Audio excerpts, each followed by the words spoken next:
सोमनाथ ने जब रुद्र से पेपर्स पर साइन करने को कहा तो रुद्र ने डेविल स्माइल करते हुए सोमनाथ की तरफ देखकर कहा, ससुर जी, अब तो मैं आपका जमाई बन गया हूं, तो अब तो घर आना जाना लगा ही रहेगा।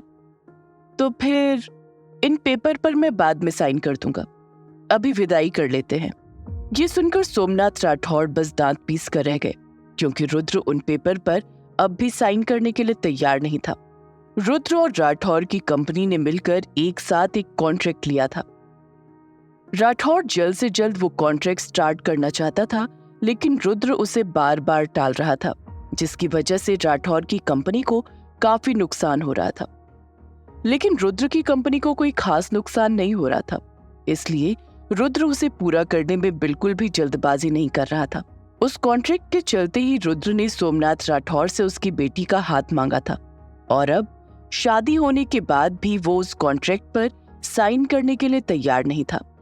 और जब तक रुद्र के साइन नहीं होंगे तब तक वह कॉन्ट्रैक्ट स्टार्ट नहीं किया जा सकता।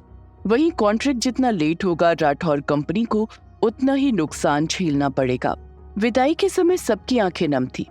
वहीं किट्टू और माई एक दूसरे के गले लगकर रो रही थी। तभी रुद्र की दादी ने माई की तरफ देखकर कहा, आप परेशान मत होइए, हम किट्टू को बहुत प्यार करेंगे, उसे मायके की कमी कभी महसूस नहीं होने देंगे। ये कहकर दादी ने किट्टू और रुद्र को लेकर विदा लिया। फिर किट्टू एक फूलों से सजी हुई कार में बैठ गई और उसके साथ ही रुद्र भी बैठ गया। किट्टू अब भी काफी रो रही थी। वहीं रुद्र एकदम शांत था, जैसे उसे कोई फर्क ही न पड़ रहा हो। गाड़ी थोड़ी दूर ही गई थी कि रुद्र ने ड्राइवर से कहा, गाड़ी रोको। ड्राइवर ने गाड़ी रोकी तो रुद्र गाड़ी से उतर गया और उसने ड्राइवर से चाबी लेकर कहा, तुम घर जाओ, गाड़ी मैं ड्राइव करूंगा। फिर रुद्र ड्राइवर की सीट पर बैठ गया और पीछे देखकर किट्टू को कहा, आगे आकर बैठो। किट्टू चुपचाप बिना कुछ कहे आगे आकर बैठ गई और रुद्र ने गाड़ी स्टार्ट कर दी। गाड़ी अब काफी तेजी से सड़क पर दौड़ रही थी।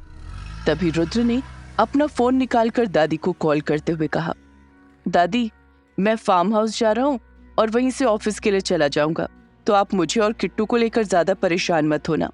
दादी थोड़ी हैरान होते हुए बोली, तुम्हारा दिमाग खराब हो गया है, अभी तो बहुत सारी रस्में बाकी हैं और तुम कात्यायनी को लेकर फार्म हाउस पर जा रहे हो। तुम अभी के अभी वापस घर आओ रुद्र, हमने तुम्हारी जिद पर उस सोमनाथ के घर रिश्ता किया है, इसलिए अब तुम अपनी और मनमानी मत करो और चुपचाप घर आओ।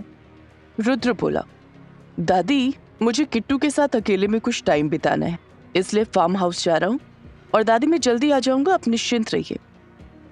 दादी समझ नहीं पा रही थी कि रुद्र को हो क्या गया है, लेकिन दादी को पता था कि रुद्र बहुत गुस्से में है और अगर वो उससे कुछ और पूछेगी तो उसे और भी गुस्सा आ जाएगा और फिर वो गुस्से में किट्टू के साथ कुछ गलत ना कर दे। ये सोचकर दादी ने रुद्र से प्यार से कहा, ठीक है बेटा, तुम कह रहे हो तो मान लेते हैं, लेकिन वो बच्ची मासूम है, उस पर गुस्सा मत होना और उससे प्यार से बात करना।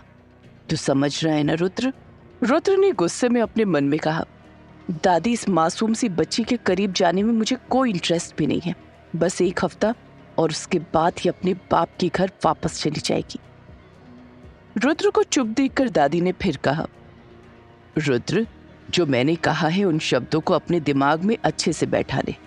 अगर तूने कुछ भी गलत किया तो तू जानता है मेरा गुस्सा। रुद्र बोला, हाँ दादी, ठीक है, मैं समझ गया, मैं अभी ड्राइव कर रहा हूँ तो अब मैं फोन रखता हूँ। वहीं दादी को अब किट्टू की टेंशन हो रही थी। फिर दादी अपने मन में बोली, आखिर रुद्र चाहता क्या है? हे महादेव, मेरे किट्टू और रुद्र को हमेशा खुश रखना और किट्टू को हिम्मत देना कि वो मेरे रुद्र के गुस्से को संभाल सके। दादी अपने ही ख्यालों में थी कि तभी दिग्विजय सिंह सोफे पर बैठते हुए बोले, क्या हुआ चंद्रकला, अपने पोते को फोन पर डांट क्यों रही हो? दादी ने हल्के गुस्से में कहा, आपका वो नालायक पोता किट्टू को लेकर फार्म हाउस चला गया। दादाजी मुस्कुरा कर बोले, तो क्या हुआ चंद्रकला, नई नई शादी हुई है, साथ में समय बिताएंगे। दादी ने अपने दोनों हाथों को अपनी कमर पर रखकर दादाजी की तरफ देखते हुए कहा, संजय के पिताजी, मुझे पागल मत बनाइए। आप भी जानते हैं और मैं भी जानती हूँ कि रुद्र ने उस बच्ची से शादी क्यों की है। रुद्र ने सभी से झूठ बोला है कि उसे किट्टू से प्यार हो गया है। वो लड़की 18 साल की है और ये गधा 25 साल का। और फिर वो मिला कब किट्टू से, और कहाँ मिला? कब हुआ प्यार उसे किट्टू से? घर में या ऑफिस में? वो ऑफिस से सीधे घर आता है और घर से ऑफिस जाता है, और फिर वो कहीं जाता भी तो नहीं है। मैं जानती हूँ ये सब उसका एक झूठ है। हम कभी उस सोमनाथ के घर नहीं जाना चाहते थे, लेकिन इसकी वजह से हमें जाना पड़ा। दादाजी बोले। मैं भी जानता हूँ, लेकिन किट्टू से अच्छी लड़की रुद्र को मिल ही नहीं सकती थी। हो ना हो, रुद्र के दिल में प्यार का एहसास हमारी किट्टू ही जगाएगी। करीब 2 घंटे गाड़ी चलाने के बाद रुद्र ने गाड़ी एक बहुत बड़े फार्म हाउस के सामने आकर रोकी। तभी एक वॉचमैन ने आकर गेट खोला और फिर रुद्र ने फार्म हाउस के अंदर अपनी गाड़ी को एंटर किया। रुद्र किट्टू को गाड़ी से उतारकर फार्म हाउस के अंदर लेकर आया।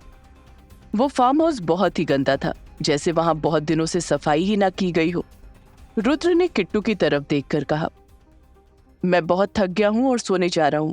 जब तक मैं आराम करूं तब तक तुम पूरा घर साफ कर लो, और आज से तुम एक अच्छी बीवी की तरह घर को संभालो। सारे घर को साफ करो, मेरा खाना बनाओ, मेरा ध्यान रखो।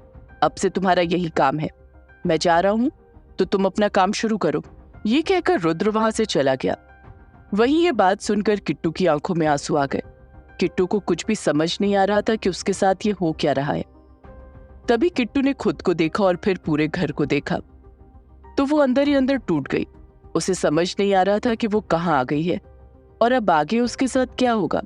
ये सब सोचते हुए जब किट्टू ने अपनी आंखें बंद की तो उसे माई का चेहरा नजर आया और उनकी कही हुई बात याद आई। बेटा, जब तुम ससुराल जाओगी ना तो वहां सब तुम्हारा स्वागत करेंगे, सब तुम्हें प्यार करेंगे, तुम्हें बहुत सारे उपहार देंगे। रुद्र तुम्हें मुंह दिखाई देगा और फिर वो तुम्हारा ख्याल भी रखेगा। वहां तुम्हें कोई काम करने की जरूरत नहीं होगी। 10-10 नौकर काम करते हैं रुद्र के घर में। तुम वहां राजकुमारी बनकर रहोगी। किट्टू आंखें बंद करके माई के बारे में सोच ही रही थी कि तभी उसके कानों में एक आवाज आई, किट्टू। किट्टू ने अपनी आंखें खोलकर देखा तो सामने रुद्र खड़ा था। रुद्र पहले तो किट्टू से आराम से बात कर रहा था, लेकिन जब उसने देखा कि किट्टू अपने ही ख्यालों में गुम है तो उसे बहुत ही गुस्सा आ गया। उसने किट्टू के बाल को पकड़कर उसे उठाया और गुस्से में कहा, मैंने तुमसे कहा था कि तुम घर का काम करो, और तुम हो कि यहाँ बैठकर सपने देख रही हो। सोमनाथ राठौर ने कुछ सिखाया नहीं है क्या कि शादी के बाद एक लड़की को घर कैसे संभालना चाहिए? किट्टू ये सब सुनकर सुबक रही थी और रुद्र के ऐसे पकड़ने से उसे दर्द हो रहा था, लेकिन रुद्र को इससे बिल्कुल भी फर्क नहीं पड़ रहा था। रुद्र ने आगे कहा, अगर तुम्हारे मुंह से मैंने कभी भी रोने की आवाज सुनी या तुमने कभी मुझसे बहस करने की कोशिश की तो तुम सोच भी नहीं सकती कि मैं तुम्हारे साथ क्या करूंगा। मेरी बात मानने के अलावा तुम्हारे पास दूसरा कोई ऑप्शन नहीं है, इसलिए जो कह रहा हूं करो। पूरा घर साफ करो और उसके बाद तुम्हें खाना भी बनाना है। तो चलो उठो और ये सब साफ करना स्टार्ट करो। इतना कहकर रुद्र वहां से चला गया। किट्टू तो पहले से ही भारी भरकम लहंगे में थी और उसने ज्वेलरी भी पहनी हुई थी, तो उसका शरीर उसके भारी लहंगे का भार संभाल नहीं पा रहा था। ऊपर से रुद्र ने उसे काम करने के लिए कह दिया।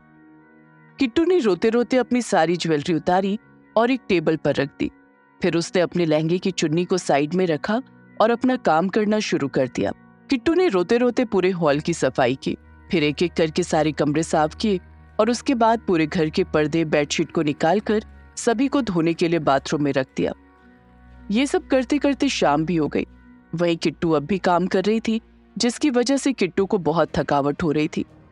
धूल और गंदगी से किट्टू का रेड लहंगा पूरा ब्राउन हो चुका था। रुद्र जब सोकर उठा तो वो नीचे हॉल में आया। रुद्र ने जब चारों तरफ अपनी नजरें घुमाई तो देखा पूरा घर एकदम साफ था। फिर उसने देखा तो किट्टू किचन में काम कर रही थी। रुद्र ने किट्टू के लहंगे को देखा तो किट्टू का लहंगा बहुत ही गंदा हो चुका था और उसके गोरे बदन पर हल्के हल्के काले और ब्राउन निशान भी आ गए थे, जो शायद सफाई करते हुए लग गए थे। उसकी पतली सी कमर उस लहंगे का भार संभाल नहीं पा रही थी, लेकिन फिर भी किट्टू उस लहंगे को बार बार ऊपर करती और अपने काम में लग जाती। तभी रुद्र ने गुस्से में कहा, किट्टू। एकदम से आवाज आने की वजह से किट्टू डर गई और उसके हाथ में जो प्लेट थी वो उसके हाथ से छूटकर नीचे गिर गई। किट्टू ने पीछे देखा तो रुद्र बहुत गुस्से में खड़ा था। ये देखकर किट्टू एकदम सहम गई। वहीं रुद्र ने किट्टू को देखा तो देखता ही रह गया। किट्टू की सूजी आंखें, उसके चेहरे पर बालों की लटें, उसकी गाल पर लगा हुआ आटा और उसका गोरा चेहरा। इस कंडीशन में भी किट्टू बहुत खूबसूरत लग रही थी। किट्टू को ऐसे देखकर रुद्र की बॉडी में हलचल हुई। वहीं रुद्र के ऐसे देखने से किट्टू भी थोड़ी अनकंफर्टेबल हो गई, इसलिए उसने जल्दी से अपना दुपट्टा लिया और अपने बदन पर लपेट लिया। रुद्र भी एकदम से किट्टू की ओर से पलट गया। उसने एक लंबी सांस लेकर खुद से कहा, रुद्र तो कमजोर नहीं पड़ सकता, अभी तो बहुत हिसाब बराबर करना है। ये कहकर वो फिर से किट्टू की तरफ पलट गया और गुस्से में बोला, अगर सफाई कर ली हो तो पतिदेव को खाना भी दे दो, क्योंकि वो सुबह से भूखे हैं। किट्टू ने कुछ नहीं कहा, वो बस अपनी आंखें झुकाकर जल्दी जल्दी खाना डाइनिंग टेबल पर लगाने लगी। जब खाना लग गया तो रुद्र आकर डाइनिंग टेबल पर बैठ गया। रुद्र खाना खाने लगा और किट्टू वहीं खड़ी रही। रुद्र ने जब खाना खाया तो उसे मन ही मन खुशी हुई, क्योंकि किट्टू ने बहुत स्वादिष्ट खाना बनाया था। रुद्र ने किट्टू की तरफ देखकर कहा, तुम भी खाना खा लो। क्या रुद्र किट्टू की मासूमियत से प्यार कर पाएगा? क्या ये अनचाही शादी चल पाएगी? और क्या किट्टू रुद्र के दिल में जगह बना पाएगी? जानने के लिए सुनते रहिए ये कहानी सिर्फ पॉकेट एफएम पर।